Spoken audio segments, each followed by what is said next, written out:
Halo teman-teman semuanya, subscriber tercinta saya. Kali ini saya akan bahas satu hal yang Anda tunggu-tunggu, yaitu amalan yang bisa membuat diri menjadi keberlimpahan. Tapi bagaimana cara mengamalkannya dan apa saja yang harus diamalkan?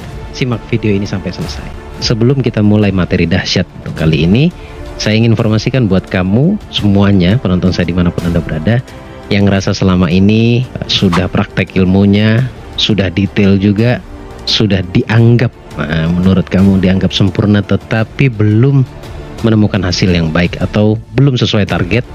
Kemudian yang merasa dirinya punya mental block, yang sudah ngecek ternyata saya punya mental block dan ingin mengatasinya. Satu lagi nih yang sangat penting nih, buat teman-teman yang ngerasa punya luka batin, ya, kita tahu bersama bahwa luka batin adalah penghalang mutlak untuk kita hidup berkelimpahan. Artinya rezeki semakin sempit karena adanya luka batin, dan itu semua bisa diatasi dengan terapi, yaitu terapi spiritual, terapi jiwa.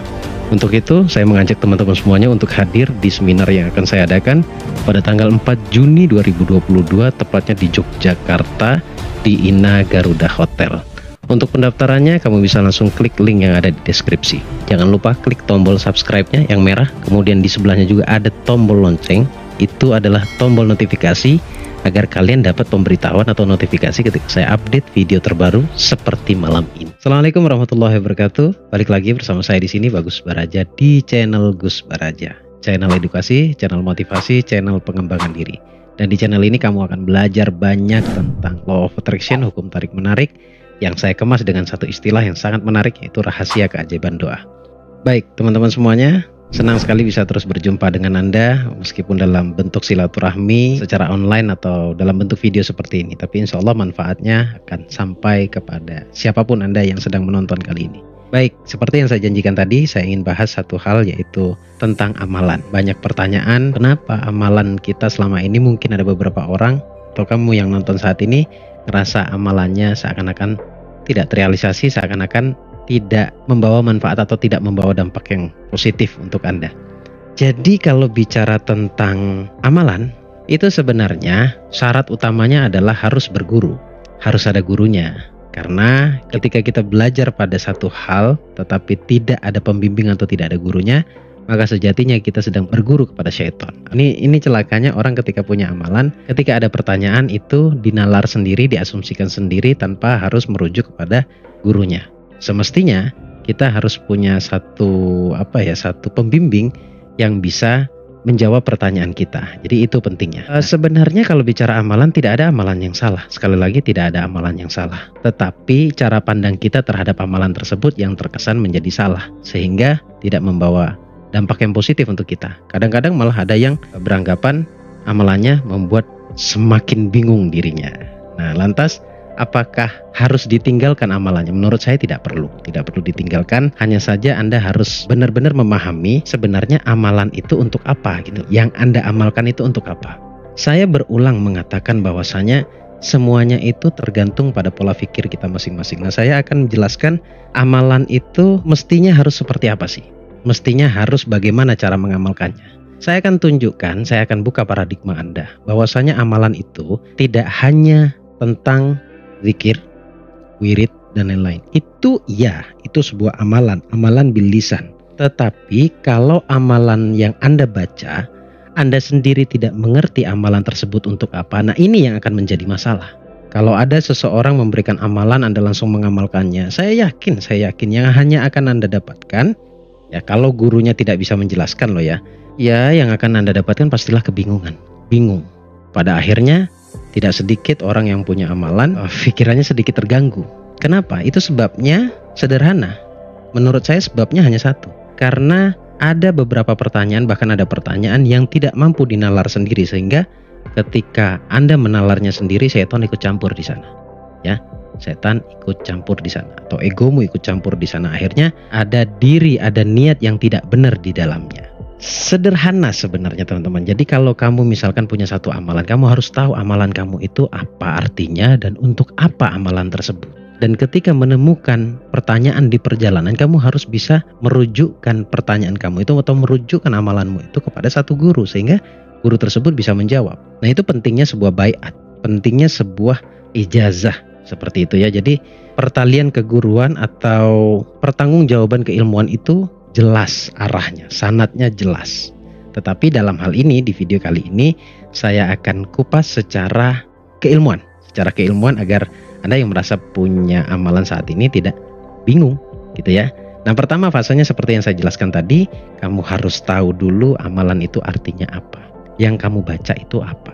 Setelah kamu tahu artinya, maka fase berikutnya adalah kamu akan tahu tujuan kamu mengamalkan sesuatu itu untuk apa. Nah, bicara tentang tujuan, saya akan menjelaskan sebenar-benarnya yang seharusnya ada di pikiran kamu ketika berbicara tentang amalan. Gini loh sahabatku, saudaraku, sebenarnya amalan itu tujuannya adalah membuat dirimu menjadi optimis dan yakin. Jadi bukan amalan kamu yang membuat doa kamu terkabul, bukan. Ini yang harus diluruskan ini. Kebanyakan orang berpikir ketika saya mengamalkan satu hal, maka doa saya bisa terkabul. Itu menurut saya salah total. Karena sepanjang yang saya tahu, Allah mengabulkan doa kita itu karena Allah sayang sama kita. Karena ridhonya Allah kepada kita. Nah, kalau kamu mengamalkan sesuatu yaitu untuk membuat dirimu semakin baik, menjadi pribadi yang baik maksud saya, maka sudah pasti Allah akan ridho. Kan itu sebenarnya rumusnya. Kalau pribadimu sudah baik, pribadimu sudah benar-benar sesuai aturan, sesuai dengan ketentuan atau maunya Allah, insya Allah Allah ridho. Dan ketika amalan kamu itu nanti benar-benar menjadi dan membuat dirimu itu menjadi pribadi yang baik, barulah itu semua terjadi. Jadi sebenarnya amalan itu membuat dirimu semakin baik. Maka timbul pertanyaan, kalau Anda mengamalkan sesuatu tetapi tidak membawa manfaat atau tidak memberikan feedback yang baik untuk diri Anda, itu yang menjadi masalah. Tetapi kalau misalkan mendapatkan atau tidak memberikan feedback yang baik untuk diri Anda, sebenarnya bukan salah amalannya, bukan. Tetapi karena dirimu yang belum paham terhadap amalan tersebut. Itu kenapa kalau saya pribadi mengamalkan sesuatu atau mengamalkan sebuah bacaan itu, saya harus tahu dulu maksud dan tujuan bacaan itu apa. Atau arti dari bacaan itu apa. Oh, akhirnya saya mengambil kesimpulan bahwa ketika saya mengamalkan satu bacaan, bacaan ini mengandung energi. Dan energi tersebut akan berdampak pada diri saya, pribadi saya, ruh saya. Ketika ruh saya mendapatkan dampak yang positif dari hasil saya membaca atau mengamalkan satu bacaan, maka saya menjadi baik. Secara ruhania, ini bicara logika sebenarnya. Nah, ketika diri saya menjadi baik, di situ Allah ridho terhadap saya. Baik yang saya maksud adalah menjadi pribadi yang bersyukur, menjadi pribadi yang benar-benar bersosial tinggi, kemudian menjadi pribadi yang benar-benar bisa damai. Damai memaafkan orang lain, memaafkan masa lalu yang sedang kita alami atau pernah kita alami. Jadi dampak yang positif itu yang saya maksud. Itu amalan ucapan, amalan bil lisan. Yang kedua, yang suka miss di pikiran kita adalah amalan itu tidak hanya bicara lisan, tetapi amalan juga bicara perbuatan. Jadi ketika kamu sering atau merepetisi atau mengulang-ulang sebuah perbuatan baik, kamu sedang mengamalkan sebuah amalan perbuatan. Clear sampai di sini? Kalau clear, sekarang pasti Anda aha. Sebenarnya amalan itu tidak bicara bil lisan saja. Tapi yang harus dipahami itu ini loh teman-teman ya. Supaya benar-benar kerucut pembahasan video kali ini, amalan itu mengandung kata. Dan kata tersebut pasti memiliki energi apapun katanya.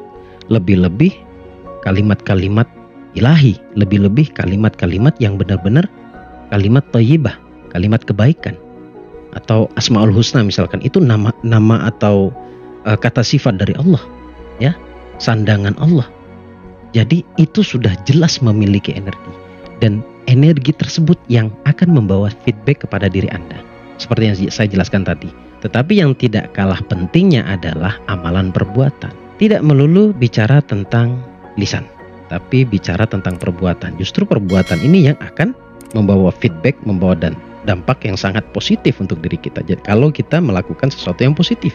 Jadi kalau kita mengerjakan atau melakukan sesuatu yang baik, apapun itu bentuknya, termasuk memaafkan orang lain, termasuk tidak membiarkan diri ini tersakiti oleh siapapun, termasuk tidak menyimpan dendam, termasuk melakukan nilai-nilai sosial, itu kan sebenarnya Anda sedang mengamalkan amalan perbuatan. Dan itu pasti akan memberikan dampak yang positif untuk diri Anda. Jadi kalau bicara amalan mah jangan ribet saudaraku. Jangan langsung berasumsi bahwa amalan tersebut bisa membuat saya sakti, bisa membuat saya di luar nalar kita. Enggak seperti itu, saudaraku. Semakin banyak amalanmu, mestinya semakin rendah hati. Semakin banyak dan semakin baik amalanmu, mestinya membuat diri kita juga semakin rendah hati. Kalau sudah rendah hati, insya Allah diri kita menjadi diri yang pemaaf, menjadi diri yang penuh dengan sosial atau bersosial tinggi, dan menjadi diri juga yang berkualitas syukur yang sangat baik. Ketika kita sudah dalam kondisi yang saya sebutkan tadi, insya Allah semuanya Allah mudahkan. Kenapa? Finalnya Anda akan menjadi orang yang let go atau ikhlas, atau tidak banyak nuntut kepada Allah, tetapi tetap punya permintaan. Karena ketika kita meminta lalu finalnya kita let go, maka doa kita akan menjadi mustajab. Intinya seperti itu teman-teman. Jadi amalan itu dibagi menjadi dua. Amalan bil lisan, kemudian amalan perbuatan. Lalu amalan juga harus benar paradigmanya di pikiran kita. Terkabulnya doa kita itu bukan karena amalan, tetapi amalan membuat dirimu menjadi berpikir baik, kemudian pikiran baikmu, hati baikmu, kualitas kemanusiaanmu semakin baik, itu yang membuat Allah ridho terhadapmu. Jadi harus diluruskan di sini. Semoga ini bermanfaat teman-teman. Saya ucapkan banyak terima kasih atas segala dukungannya di channel ini, sehingga setiap hari selalu ada ide untuk saya sampaikan kebaikan kepada kamu. Jangan di-skat-skat. Kalau amalan ya berbuat baik, intinya berbuat baik, ngucap yang baik, dan berpikir yang baik, itulah sejatinya amalan. Terima kasih. Semoga ini bermanfaat. Sampai ketemu di video berikutnya bersama saya Bagus Baraja. Tentunya dengan video yang lebih menarik lagi dan lebih menjawab pertanyaan kamu lagi.